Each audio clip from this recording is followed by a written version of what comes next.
اللہم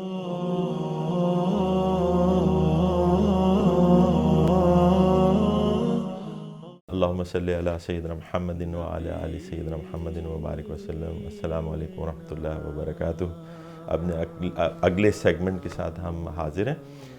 ہم نے شروع کیا اپنا یہ پروگرام، پہلے ہم نے دیکھا کہ ہمارا مقصد کیا ہے اس پروگرام کو کرنے کا، اور ہمارا مقصد کیا ہے اس زندگی کا، اس دنیا میں رہنے کا۔ پھر ہم نے اسے آگے چل کے بات کی کہ اللہ تعالیٰ نے وحی کا انتظام کیا ہماری تربیت کے لیے، پھر ہم نے وجدان کی بات کی، عقل کی بات کی، پیغمبروں کی بات کی۔ ہم پیغمبروں کی بات کرتے کرتے ہم جہاں پہ لاسٹ ہم نے چھوڑا تھا وہ تھا کہ ابراہیم علیہ السلام جو ایک اولو العزم اللہ کے رسول ہیں، ان پہ ہم نے کہا تھا کہ ہم کو تھوڑی سی بات زیادہ کر دیں، کیونکہ آپ کا تعلق جو ہے رسول اللہ صلی اللہ علیہ وسلم سے، کیونکہ ان کی نسل میں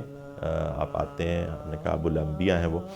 اور کئی انبیاء ان کی نسل میں آئے، زیادہ تر بنی اسرائیل میں، یعنی اسرائیل نام تھا اسحاق علیہ السلام کا، جو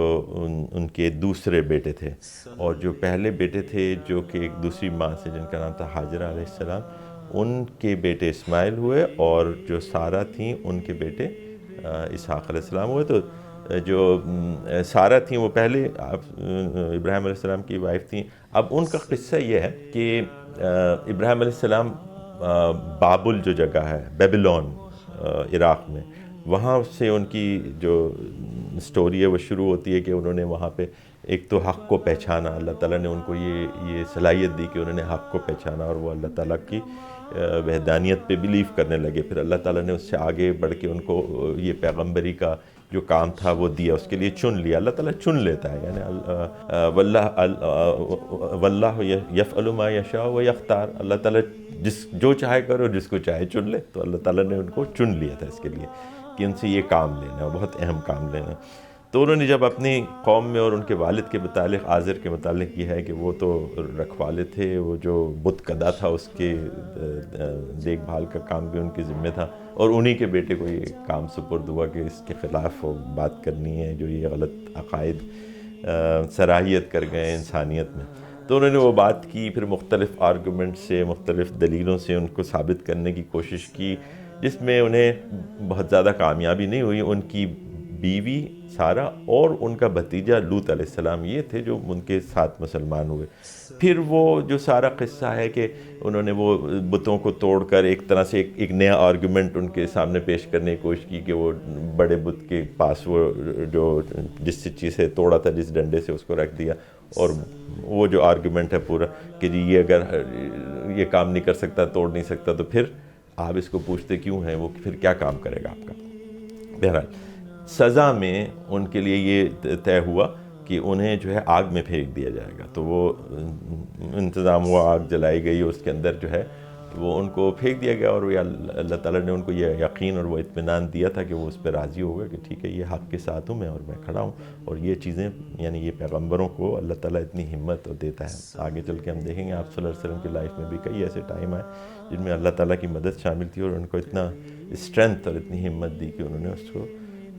قبول کیا، اس پریشر کو لیا اپنے اوپر۔ تو ابراہیم علیہ السلام کو پھر اللہ تعالیٰ نے، ظاہر ہے کہ وہ ہمیں پتہ ہے کہ وہ النار کونی بردن و سلام علی ابراہیم، تو وہ پھر ٹھنڈی ہو گئی آگ، اور اس نے پھر ابراہیم علیہ السلام نے وہاں سے ہجرت کی اپنے بیوی اور اپنے بھتیجے کے ساتھ۔ تو جب وہاں سے ہجرت کی، پھر یہ کہ ہجرت کا ایک اپنا مضمون ہے، آپ صلی اللہ علیہ وسلم کی سیرت میں بھی آئے گا، لیکن بہت ڈیٹیل میں ابھی ہم یہاں پہ اس کو نہیں دیکھتے۔ ہجرت میں یہ ہے کہ اتنا اہم اور اتنا بڑا کام ہے کہ اس کے ہجرت و جہاد، ہجرت اتنا بڑا کام ہے کہ اللہ تعالیٰ پھر آپ کی، جو لوگ اللہ تعالیٰ کی خاطر کسی جگہ کو چھوڑ کے کہ ہم اس کی عبادت کے، اس کی کہے کے مطابق، رسولوں کی طریقے کے مطابق زندگی نہیں گزار سکتے، وہ کہیں اور چلے جاتے ہیں اپنے گھر بار کو چھوڑ کے۔ ہم نے بعد میں بھی ہجرتیں بہت دیکھیں، آپ صلی اللہ علیہ وسلم نے بھی ہجرت کی۔ تو یہ جو مہاجر ہوتے ہیں، جو ہجرت کر کے جاتے ہیں اللہ تعالیٰ کی راہ میں، اللہ تعالیٰ ان کو ہی ٹیکس کیئر آف دیم، ان کو، ان کے لیے نئے نئے وسائل پیدا کر کے، ان کے لیے نئی نئی راہیں نکالتا ہے جو ان کو پہلے اویلیبل نہیں تھی۔ اور ابراہیم صلی اللہ علیہ وسلم کے لیے تو بالخصوص، کیونکہ وہ ایک اللہ تعالیٰ کے برگزیدہ پیغمبر تھے، جب وہ وہاں سے ہجرت کر کے اس جگہ گئے جس کو ہم کنعان کہتے ہیں، جو اسرائیل یا بیت المقدس کا علاقہ جو آج کل اسرائیل کی باؤنڈریز میں ہے، تو اس کنعان کے علاقے میں یہ گئے، اور اللہ تعالیٰ نے ان کے جو آل اولاد تھی وہاں پہ اس کو بہت یعنی برکتیں دیں، ان کے کام میں بہت نعمتیں دیں، ان کے جو ہرٹس تھے، بکریاں تھیں، اس کے اندر برکت ہوئی، ان کے کاروبار میں برکت ہوئی، اور ان کی اولاد میں برکت ہوئی، تو وہ بہت بڑے پیمانے پہ وہ پھیلتے چلے گئے، اور جو لوگ وہاں پہ تھے وہ ان کی اس اللہ تعالیٰ کے جو یہ فیورز تھے ان کے لیے، جو رحمتیں تھیں، جو کرم تھا، جو فضل تھا، اس کو دیکھ کے وہ حیران بھی ہوتے تھے۔ تو وہ وہاں پہ ایک یہ ہم بات کر رہے ہیں اس علاقے کی جو ریڈ سی، جو آپ اگر آج بھی دیکھیں بحر احمر کے دونوں سائڈ کا علاقہ ہے، یہاں پہ ایک قبیلہ آباد تھا، اس کا نام تھا بنی جرہم۔ بنی جرہم کا جو قبیلہ تھا، اس کے سردار نے ابو مالک، جس کا نام بتایا جاتا ہے تاریخ کتابوں میں آتا ہے، اس نے اپنی بیٹی آپ سے بیاہی، وہ تھی ہاجرہ۔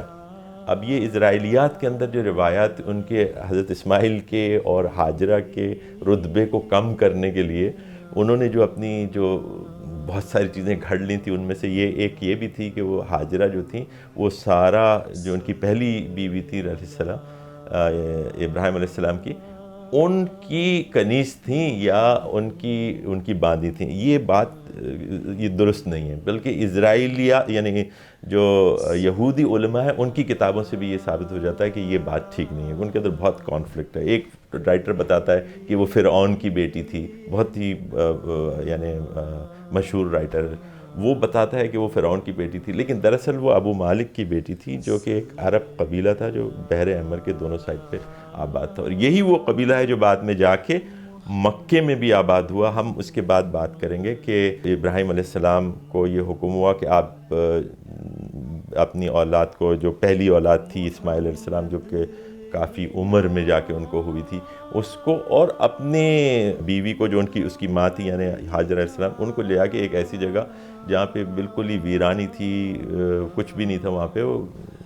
بے آب و گیا وادی میں چھوڑ کے آ جائیں اور اللہ کے بھروسے پہ چھوڑ کے آ جائیں۔ اللہ تعالیٰ نے بڑے امتحان ابراہیم علیہ السلام سے لی، اور اسی کے بدلے میں ان کی اتنی نعمتیں، اتنی برکتیں دی کہ ان کی اولاد کے اندر انبیاء، اور وہ پھیلتی چلی گئی ساری دنیا کے اندر۔ اور بنی اسرائیل تو شاید اتنے نہیں پھیلے، کیونکہ وہ تو آج بھی آپ دیکھیں تو چند لاکھ